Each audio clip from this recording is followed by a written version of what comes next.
addicted lover, some sort of addiction, gambling, work, scrolling on your phone, OnlyFans, whatever it may be, drugs, alcohol, whatever you're addicted to. Addictions come in many forms. We say congratulations.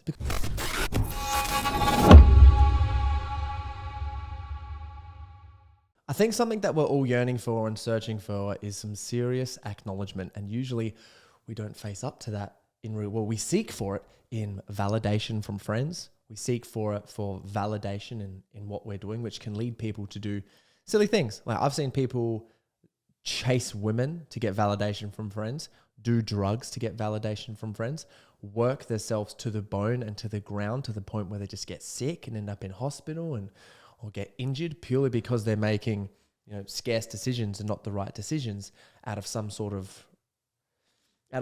of rebellion for what they're doing for other people. And this leads to a lot of, I think, Australia's people pleasing. And I want to get us all out of that. And I think in this podcast, we're going to learn some of that. This beautiful thing happened that we teach in the Set the Standard community. And it's just a module called Freedom to Love. And I wanted to share this with everyone today because it's such a beautiful module. And I just completed it with my housemate on the week, very early this week, on Monday this week. And currently it's Saturday today.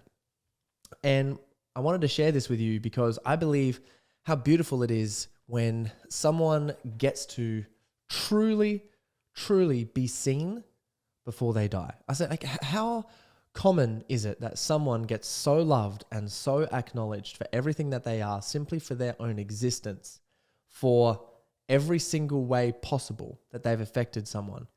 And I don't see that happening. Like, only when I find that during funerals, I had this like sad story of when one of my close friends' fathers passed away. And I remember so much celebration of him when he passed.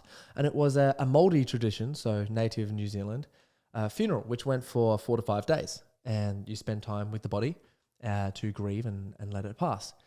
And I remember just like, it was just like celebration and spending time and talking and being together. Now, I never experienced anything like that because in like Australian culture, it's like with the funeral, it's like you get a couple hours and then it's like time to move on, get back to work. And I was like, wow, this is like, imagine if this got to happen for someone before they passed away. And anyway, after researching and learning about communication, learning about relationships, helping a lot of clients, like a lot of people heal their marriages and having better communication and really watching their relationships thrive. And I've worked with a few people who, obviously are really struggling to make ends meet. A lot of people that I have worked with are struggling really hard. They've like just broken up with a partner, or they've just had like, gone through drug addictions or gambling or something. And then they're trying to, either get their partner back or like do something new with their life that's going to bring them fulfillment, and then like claim their partner. I've worked with people like that. And then I've worked with people who are making and commonly work with people who are making millions of dollars, and they want their relationship to be better and to be more exciting because they've just fell down into some traps, like they've just started drinking themselves, or they have a bad relationship with money and they want to know how to spend it, and it's reflecting in their relationship some way, somehow, which is causing arguments and stress and fights and bickering, and they're just like, oh, now we're just like not connected as what we could be. So I work with a lot of people like that.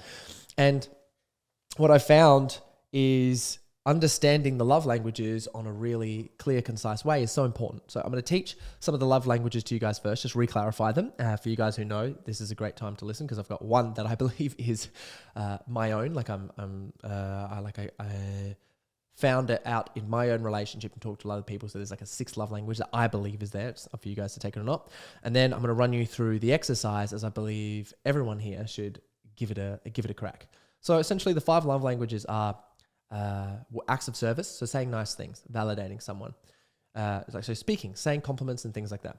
Then you have quality time, which is honestly just spending time with someone. Gift giving, that is giving and receiving gifts. You've got acts of service, which is doing things for other people. So helping them clean, doing a favor for them, like organizing something for them, like anything, like holding a door open, like all those things, acts of service. And then quality time, gift giving, acts of service, and then touch. And touch is honestly just touching. Hand on the shoulders, kissing on the head, hand on the waist, cuddling, anything like that is physical touch. And I just had this idea of like, what if we said to someone to speak all 5 love languages to someone at one particular time as big and as hard as we can. And I have had some fantastic results with people. They've been like, this is one of the best things that I've done. So in terms for you, if you're someone who struggles to open up, if you're someone who struggles to receive, especially if you're a man and you're listening to this, like this is your challenge here. Because, and especially if you're someone who struggles to feel emotions, because listen to this. We work a lot with archetypes. And I work a lot with the 4 masculine archetypes, king, warrior, magician, lover. And the lover archetype, if you haven't heard this before, it doesn't matter. I'm just going to explain what the lover archetype is. And essentially when you're acting and playing in a lover's role. So when it comes to a lover, they have a shadow side to lover. You got a positive lover, which is the king side, the light side of the lover, which is being able to give and receive and sharing and giving love and being able to express your emotions and talk. There's really confident people that make you feel so good when you're around them. You're like, wow, that person is straight up powerful because of how they're speaking. That is like the light side of the lover. When you be around them, you're like, I just want to keep being around this person. I just feel love and joy and happiness. This is the best. And especially like in camaraderie or bromance, like when you got your mates back and someone's like, oh dude, this is I feel unstoppable. That is some love big time. So, but there's a shadow side. So the shadow side to the lover, one is depression. And to that we say, congratulations, because you are feeling emotions. And if you get really depressed about anything, all that means is that you're yearning to feel right at the moment and yearning to feel right now, and you're not allowing yourself.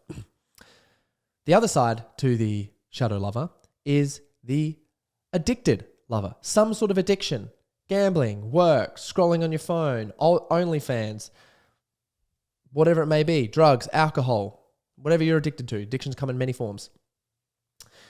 We say congratulations because you have passion there. There is so much passion that wants to get used. And instead of it, like you're a passionate person, instead of it coming out in a way of doing something really positive, is coming in another way of sort of sabotaging yourself with some sort of temptation, right? And what happens, and the reason that this happened, this is really interesting, especially for the guys who are listening, listen to this, is our fathers grew up like after war times where it's be hard, work as hard as you can. Don't worry about emotions. Do you know why? Because there is no initiation rites of masculine passage anymore. So we lose empathy. Little girls, when they grow up, they have empathy. Boys don't. Hence why girls start understanding the world a little bit different and men get lost and angry, especially when they're growing up, because they don't have that empathy and they don't understand. And that's something that they got to learn when they grow older. And if they don't have that empathy, they turn into fathers who think, oh, my son's just got to be hard. So they don't talk about emotions or speak about emotions. They just get on with it. And then anytime the kid steps out of line or tries to be empathetic or something else, or really tries to express themselves, the dad steps in and has to remind them that he's boss. Be like me. Be hard. Whack the kid around again. And it's like, no, I'm the boss. I'm the leader. You want to be like me. And that is just damaging men from their own emotions and feeling and expressing and opening up in their own emotions and being empathetic and having empathy for themselves. I know this is landing for a couple of you right now, like, holy, that is my whole life. And that's why, men commonly find it a little bit strange when they meet other men who have grown up with just sisters and a mum who can express emotions and can be empathetic. They're like, oh, who's this feminine boyo? And have some sort of off-putting, as if like, oh, I'm uncomfortable around this guy. Is he gay? And it's like, no, not at all. He just has a skill that you haven't got, and probably hasn't got a skill that you've got that you learned from your dad. So there's just like an informal balance there, which is interesting. So the goal then is to become a highly emotionally intelligent person who can express their emotions in a way which is comfortable for both people, that comes across strong.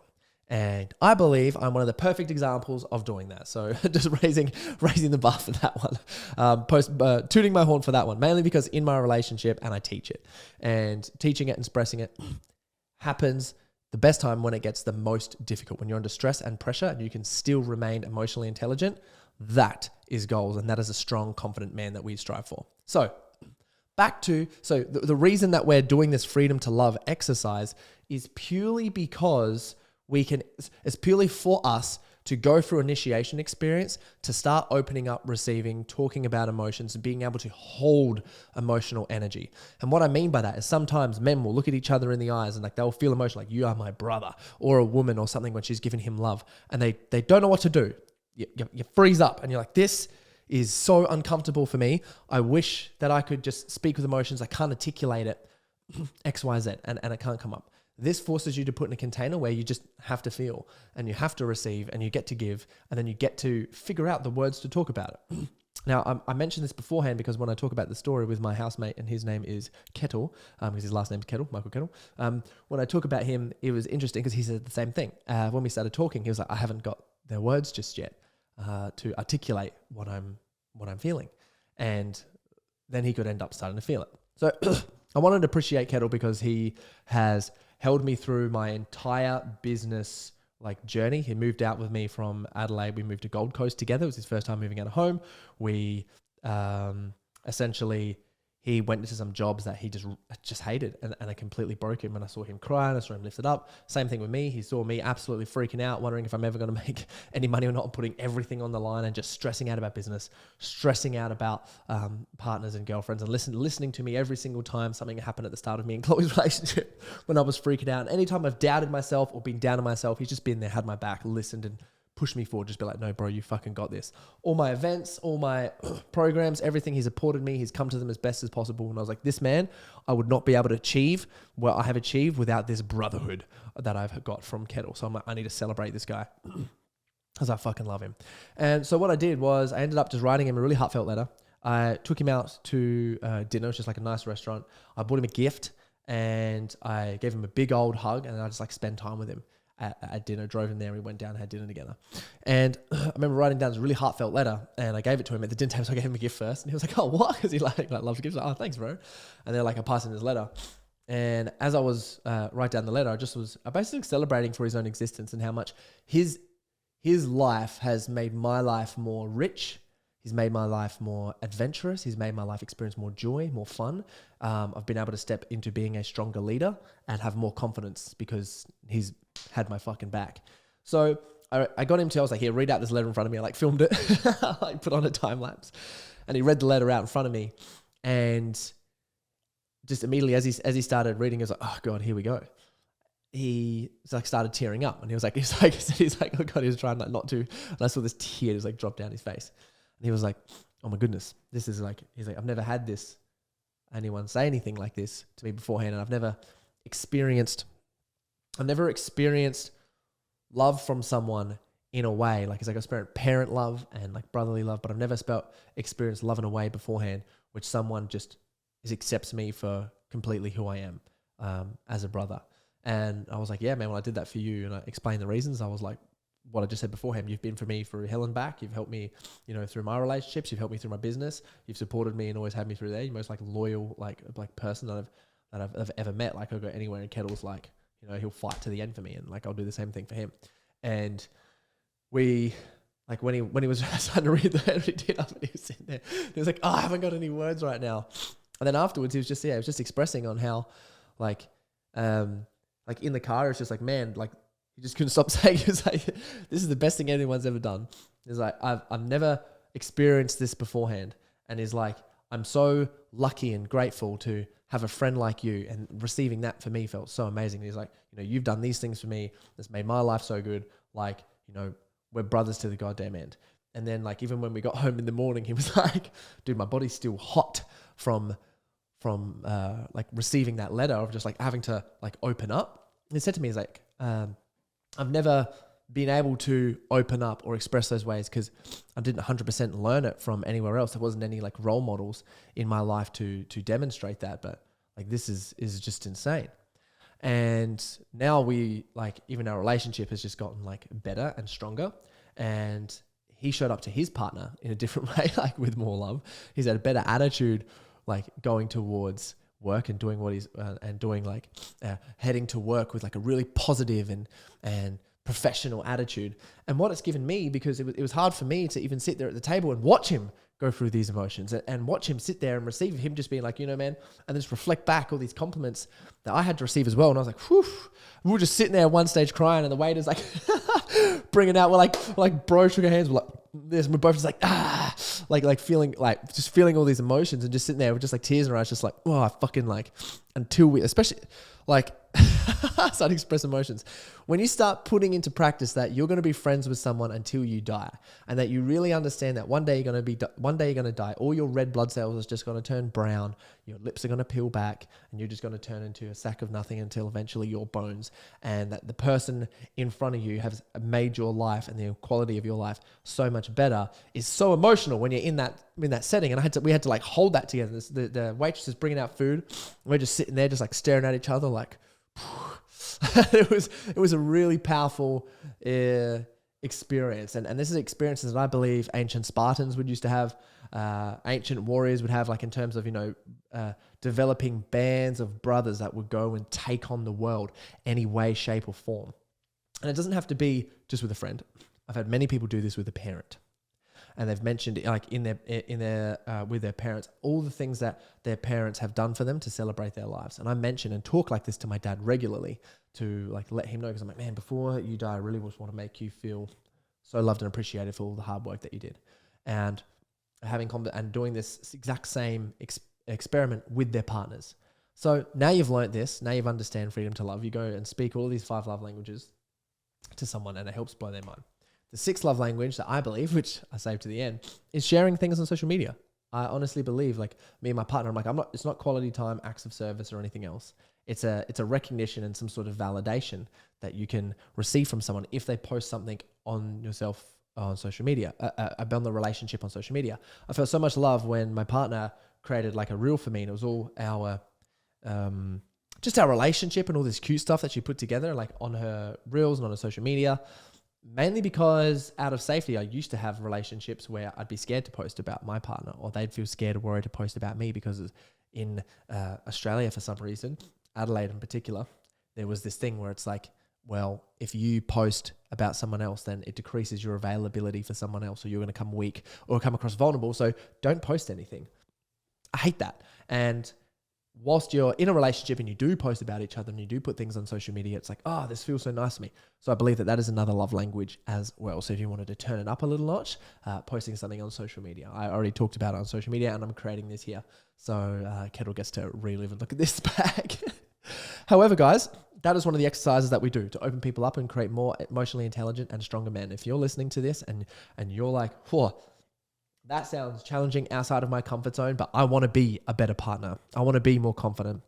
I want to make more money. I want to have a better body and have the confidence to go out there and do those things, because currently I don't. Usually that comes down to some form of emotional intelligence and not being able to open up, stick to a routine, break some habits, which is what we teach in the Set the Standard community. So if you're interested in that, click the link below. If you're a female and you're listening to this and you know that your partner, and by the way, guys, listen to this too, because I get messages like this all the time. Can you coach my partner? What can my partner do for this? How can me and my partner X, Y, Z? And we give really good advice and get results.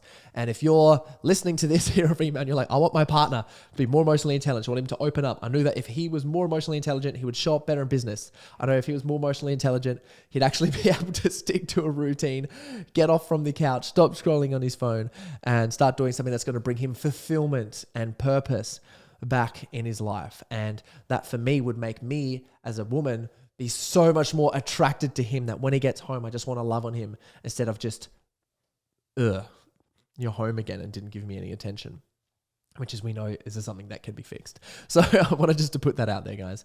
If you enjoyed this, please share with someone, and please subscribe to the podcast or the YouTube channel. Big love, everyone. See you in the next one.